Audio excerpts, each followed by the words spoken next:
de volta aqui no programa Terceira Visão, com o professor José Carlos Leal, o escritor. Também escritor, e além de blá, blá, blá, blá, blá. Mas o importante aqui, nesse momento, que história é essa de Cristo interior, Deus interior de cada um? Como a pessoa vai saber encontrar esse Deus interior, esse Cristo interior? Muito bem. Segundo a doutrina dos Espíritos, nós temos nossa origem na divindade. Deus nos criou. E quando nos criou como espíritos, nos criou com uma energia organizada.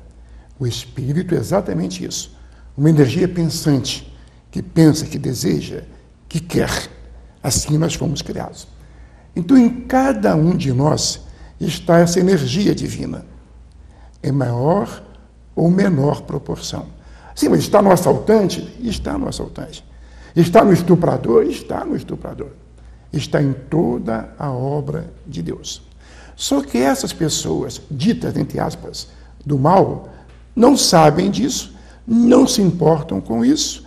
Então, essa chama interior não é apagada, não.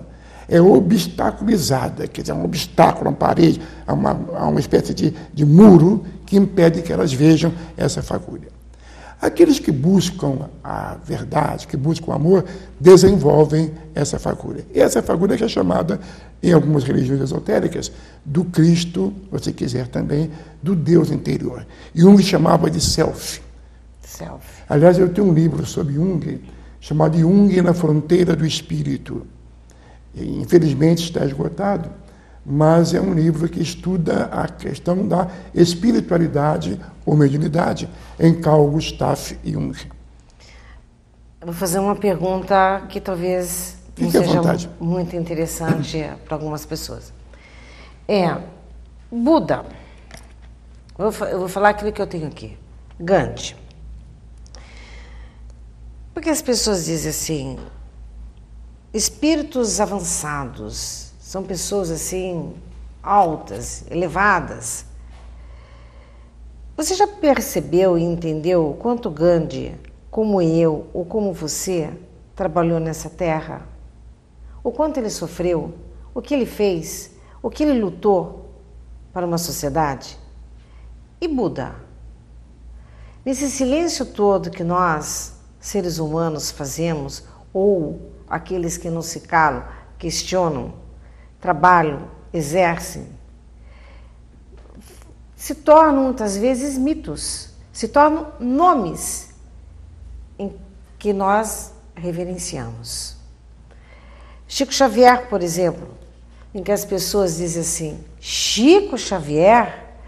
Nossa, o Chico! Gente, todos eles, iguaizinhos, como você e como eu.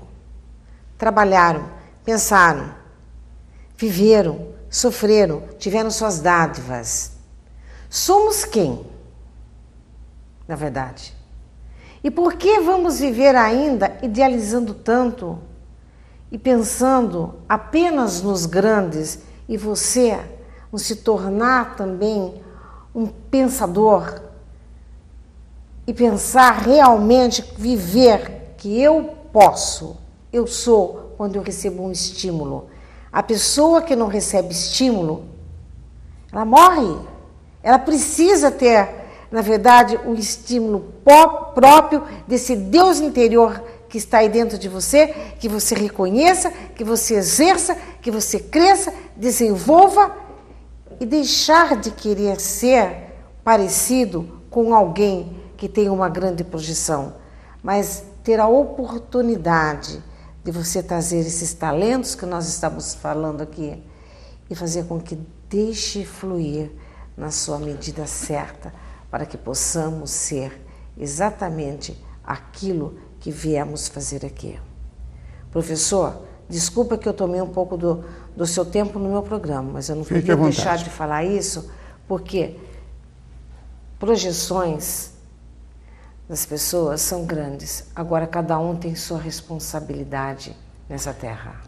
Mas existe, viu, duas formas ou tipos de projeção. Uma é passiva, a outra é ativa. Na passiva, eu falo assim, puxa, Bill Gates é fantástico, maravilhoso, que cérebro, como ele conseguiu ganhar tanto dinheiro, e se valer da computação eletrônica, enfim, que homem, é o homem do século. E paro aí.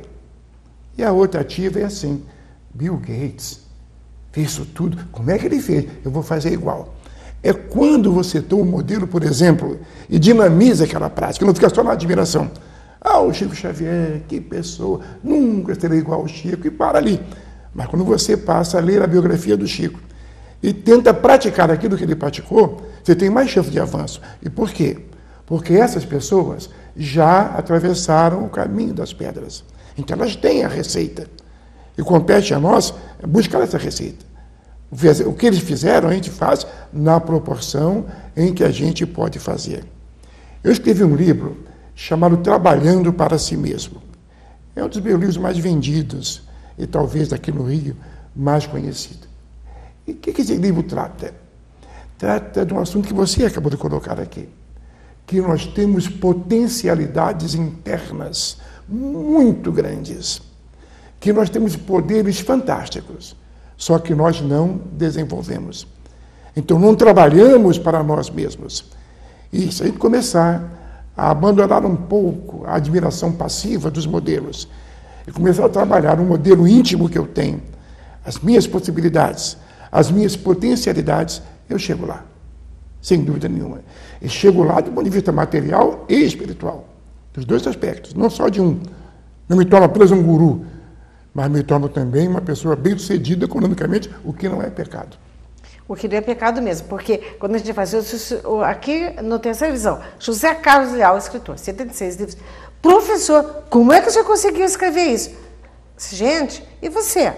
O que você pode fazer? Quantos livros você pode escrever? Quantos quadros você pode pintar? Sei lá o que você tem de talento. Você já buscou dentro aí dessa alma que você tem, desse espírito, dessa mente, o quanto você pode fazer? Alguém lhe disse que você escreveria 76 livros? Não, ninguém me disse isso exatamente. Foi uma descoberta interior, não é? Foi quando eu comecei a me interessar por mim mesmo. O tempo que eu pensava externamente sobre as pessoas, sobre as aventuras das outras pessoas, eu não via a minha própria aventura. E um dia, eu pensando em mim mesmo, escrevi um livro chamado Pássaros Selvagens, que está hoje na 20ª edição. É um livro não espírita, falando de um adolescente, que no fundo era eu mesmo. Então eu comecei escrevendo, falando de mim mesmo, da minha própria experiência. E isso qualquer pessoa pode tentar fazer. Escreva o seu diário. Se você tiver tempo, todo dia você puder, à noitinha, anotar o que você fez durante o dia. Se puder dar umas pitadas de poesia nas anotações, você está escrevendo um livrinho. É um treino, um exercício. Sem dúvida nenhuma. Vai no seu computador, está mandando um e-mail, manda um e-mail caprichado. Acordei esta manhã pensando em você. O sol brincava sobre as folhas das grandes árvores e marcheteava o chão de manchas amarelas. Pode estar no e-mail isso. E quem vai ler pode gostar ou não gostar, mas é uma maneira poética de falar da realidade. Pois é. Sabe o que é moderno quando a gente escreve isso? Piegas. É assim que as pessoas dizem. Eles escrevem embaixo. Piegas. Isso não existe. Que fora de tempo. Como você é antigo. As pessoas dizem isso. Porém, eu saio com o meu bebê, todas as manhãs eu saio com os meus filhos, e meu pequeno de 2 anos, 8 meses, eu dizia assim ontem para ele. O chão estava coberto de folhas verdes e amarelas. Eu disse, esta folha verde, ela cai. Mas ela não cai quando ela está verde, só quando o vento vem e derruba, caem todas essas amarelas. Eu mostrando para ele o que era verde, o que era amarelo, o que fica na árvore e o que desce. E eu não tinha percebido que os senhores que estavam no banco ao lado estavam ouvindo minha história. E elas diziam, você ensina isso para o seu filho? Eu falei, eu ensino o que é a natureza, o que é belo, como você é antiga. Ontem eu ouvi isto aqui no Parque da República. E eu lhe disse, que pena. Você me permite dizer uma coisa bem vulgar, mas no sentido que estamos conversando? É possível? Sim. Quando eu dava aula na universidade, eu dizia aos meus alunos assim: olha, quando alguém chamar você de besta, dê uma festa. Mas uma grande festa. Passa por uma loja onde vendam doces, bolos, compre. Chega a casa e diga: mamãe, eu quero montar uma festa hoje, estou muito feliz. Por quê, minha filha? Eu fui chamada de besta. E por que isso? É simples, gente. O besta mora na melhor casa da rua. O besta foi à Europa e voltou mais besta. Comprou um carro da Mercedes, está besta. Ou seja, besta é sinônimo de alguém bem-sucedido.